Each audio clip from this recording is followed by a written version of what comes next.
बात ऑस्ट्रेलिया की करें तो जिस तरह के रूल्स ऑस्ट्रेलिया में देखे जाते हैं उससे स्टूडेंट्स पहले से ही जानते हैं कि बहुत स्ट्रिक्ट प्रोसेस ज़रूर रहता है। पहले तो हम डॉक्यूमेंटेशन की बात को लेकर कहते थे कि काफ़ी लंबा चौड़ा प्रोसेस रहता है और बहुत ध्यान से जो है पूरा प्रोसेस करना पड़ता है।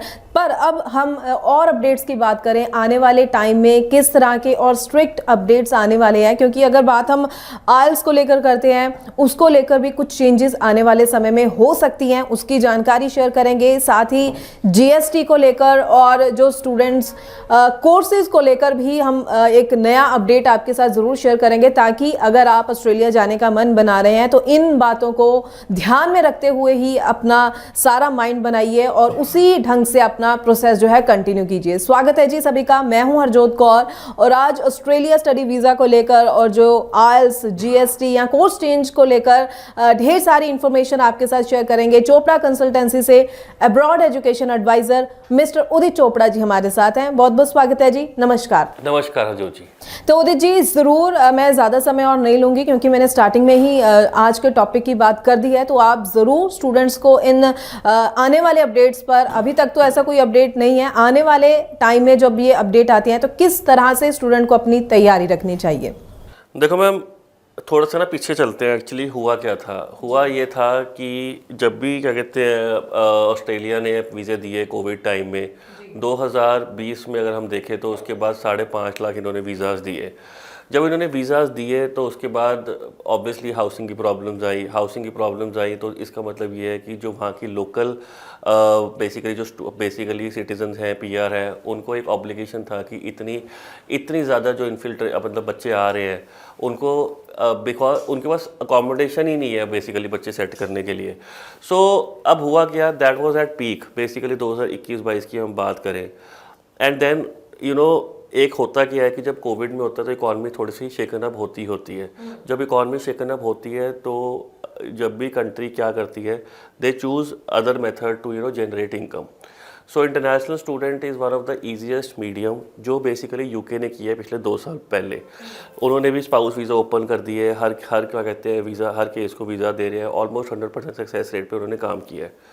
बट राइट नाउ अब हुआ क्या कि कोविड के बाद दे सॉ कि रेवेन्यू इनको मिल चुके हैं एंड उनकी जो ऑस्ट्रेलिया की इकॉनमी है स्टेबलाइज हो चुकी है। So right now they have started putting filters for the upcoming intakes. अब फिल्टर्स क्या हो गया कि सबसे बड़ा जो फिल्टर था वो था आइल्स का। आइल्स में इन्होंने ये किया है कि अब ग्रेजुएशन के लिए जो बच्चे जाएगा 6 बैंड मैंडेटरी कर दी है, और अगर बच्चा ग्रेजुएशन के बाद मास्टर्स के लिए जाएगा तो 6.5 no less than 6 score mandatory हो चुका है। सो ये एक बहुत बड़ा एक था कि जो चेंज काफ़ी टाइम से चल रहा था। बिकॉज होता ये था कि कनाडा में अगर बच्चे के 6 बैंड ओवरऑल है और अगर ऑस्ट्रेलिया में उसके 6 बैंड ईच है, भी दो में 5.5 है, तो बच्चा ऑस्ट्रेलिया में ज़्यादा प्रेफर करता था उस टाइम पे, और वीज़ाज़ भी आते थे। बट राइट नाउ अब हुआ कि कनाडा का आइल स्कोर कम हो गया और ऑस्ट्रेलिया का आइल स्कोर अप हो गया। So which is again a problem for the student.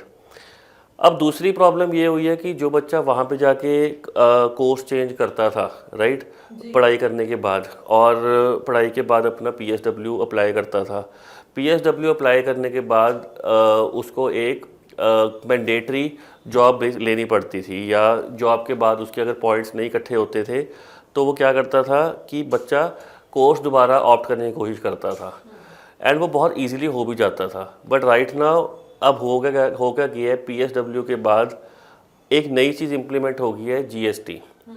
तो जिसमें ये पूछा जाएगा आपसे कि अगर आप पढ़ाई करके आपको पीएसडब्ल्यू मिल चुका है, अगर आप दोबारा पढ़ाई करना चाहते हो तो ऐसी कौन सी पढ़ाई है जो दोबारा करना चाहते हो, so that we grant you a visa again. So इस करके चीज़ें जो बेसिकली कहते हैं ना कोर्स हॉपिंग, वो चीज़ अब थोड़ी सी स्ट्रिक्ट हो जाएगी। वो चीज़ अब दोबारा नहीं हो मतलब वो बेसिकली इस पे एक गवर्नमेंट ने एक जिसे कहते हैं ना फिल्टर ऐड कर दिया है कि they will be asking you questions कि आपने ऐसा क्या सीखा है अपनी लास्ट पीएसडब्ल्यू में कि वो अपने आप उसके रिलेटेड आप कोर्स करना चाहते हो। तीसरी सबसे बड़ी जो चीज़ है वो है कि जो माइग्रेंट्स आ रहे हैं ऑस्ट्रेलिया में उस पर कैपिंग करने का। राइट नाउ सबसे जो पीक पे था माइग्रेशन, जब 2020-21 की बात करें तो 5.5 लाख माइग्रेंट्स ऑस्ट्रेलिया आए। उसके बाद प्रॉब्लम्स बढ़ी, हाउसिंग की प्रॉब्लम हुई, बहुत ज़्यादा चीज़ें मतलब डिफ़िकल्ट हुई ऑस्ट्रेलिया के लिए। Right now Australia wants only 2 lakh 3.5 lakh बंदा उनको 2023 में चाहिए और 2.5 लाख बंदा इनको एज अ माइग्रेंट 2024 में चाहिए। बिकॉज हर कंट्री ने अपने आप को स्टेबलाइज पहले करना है। जब उनकी इकॉनमी स्टेबलाइज है तो उनको और बंदे इंपोर्ट करने की या और बंदे माइग्रेट करने की क्या ज़रूरत है। So right now that's what I have told कि 3.5 लाख बंदा उनको 2023 में चाहिए और 2024 में उनको 2.5 लाख बंदा चाहिए। सो आप ये देख सकते हो कि कितना ही इन्होंने कट डाउन कर दिया ऑस्ट्रेलिया की migration. So basically right now what we are expecting that a student with the cleanest of case 6 band overall हो, फाइनेंशियल अच्छे हो, GT अच्छी हो, वही बच्चा बेसिकली अपना ऑस्ट्रेलिया का सपना पूरा कर सकता है।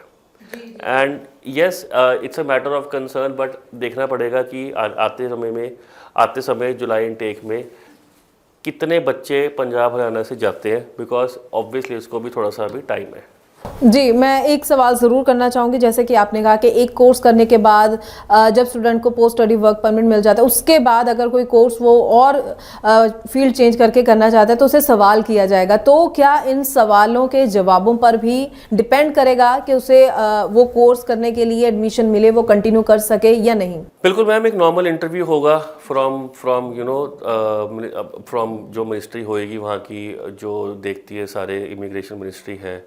तो नॉर्मली एक उनसे सवाल पूछे जाएंगे कि अब बेसिकली मैम होता ही है कि बच्चे के ना पॉइंट बेस्ड सिस्टम है। 80 to 85 पॉइंट्स बच्चे को चाहिए होते हैं to get a PR in that area. अगर वो बच्चा कोई भी सब क्लास की कैटेगरी में अपने फाइल करता है PR। अब होता क्या है कि कभी ना कभी कहीं ना कहीं बच्चे के वो पॉइंट्स इकट्ठे नहीं हो पाते। सो दैट इज़ वाई वहाँ के जो इमिग्रेशन कंसल्टेंट्स होते हैं हमेशा यही गाइड करते हैं कि तू 1 साल का कोर्स और कर ले, 2 साल का कोर्स और कर ले, तो तेरे पॉइंट्स जुड़ जाएंगे। तो अगर तेरे को 5 से 10 पॉइंट्स की कमी है, अगर तेरे 10 पॉइंट्स अगर और आते हैं, सो दैट मीन्स तेरा केस थ्रू हो जाएगा। सो PR की जो होड़ में ना इस करके बच्चा कोई सस्ता कोई मास्टर्स का कोर्स ले लेता है, सो दैट एक जो PR का जो एक है ना, एक जो टेंशन होती है वो दिमाग से निकलती भी है। करी भी है लोगों ने, और पीछे पास्ट में देखा जाए तो काफ़ी लोगों ने ये चीज़ की थी और इसमें सक्सेसफुल भी हुए थे। But right now immigration also understand कि कहाँ पे लूप होल था, उसको कवर करने की कोशिश कर रहे हैं। कुछ हद तक वो हो भी गए हैं। अब ये आगे देखा जाएगा कि जब बच्चे स्टडी से PSW के बाद जा रहे हैं, बिकॉज ये जर्नी भी लंबी है मैम, देखा जाए 3-4 साल की जर्नी है। उसके बाद कैसे ट्रीटमेंट होता है बच्चों के साथ जब कोर्स अपग्रेड करते हैं या डाउनग्रेड करते हैं। सो उसके बाद GST में क्या क्या सवाल पूछते हैं, that will also be interesting. जी जी जी बिल्कुल। तो मैं ज़रूर कहना चाहूँगी स्टूडेंट्स को, कोई भी सवाल है क्योंकि ऑस्ट्रेलिया के बारे में सोच रहे हैं तो अपनी प्रोफाइल पे पहले फोकस करना बहुत ही ज़्यादा ज़रूरी है, चीज़ों को समझना बहुत ही ज़्यादा ज़रूरी है। कोई सवाल है, कोई डाउट है, जो नंबर डिस्प्ले है इस पर कॉल करके आप पूरी जानकारी ज़रूर ले सकते हैं। चोपड़ा कंसल्टेंसी के ऑफिस भी विजिट कर सकते हैं ताकि अपनी डॉक्यूमेंट्स की, अपनी प्रोफाइल की असेसमेंट करवाने के बाद सही चीज़ों को समझते हुए, सही ऑप्शंस को समझते हुए आप आगे बढ़ें। बहुत बहुत थैंक्स उदित जी। ये जो आने वाले अपडेट्स जो है, ताकि स्टूडेंट्स इन अपडेट्स जो अभी तक अपडेट्स जो है लागू तो नहीं हुए हैं, लेकिन आने वाले समय में ऐसा हो सकता है, तो स्टूडेंट्स को पहले ही अपने आप को प्रिपेयर करके ऐसे ज़रूर चलना चाहिए ताकि आपको पता हो कि आप एलिजिबल हो सकते हैं या नहीं ऑस्ट्रेलिया के लिए। तो इन बातों का ध्यान रखते हुए ही आगे बढ़े। बहुत बहुत थैंक्स उदित जी। एक बार फिर से मैं आपको कहना चाहूँगी कि हर बार आप स्टूडेंट्स को बहुत अच्छे ढंग से पूरी जानकारी देते हैं। आगे भी हम इसी तरह से और इन्फॉर्मेटिव वीडियो स्टूडेंट्स के लिए लेकर आते रहेंगे। फिलहाल के लिए हमें दीजिए इजाज़त। Thank you so much. Thank you.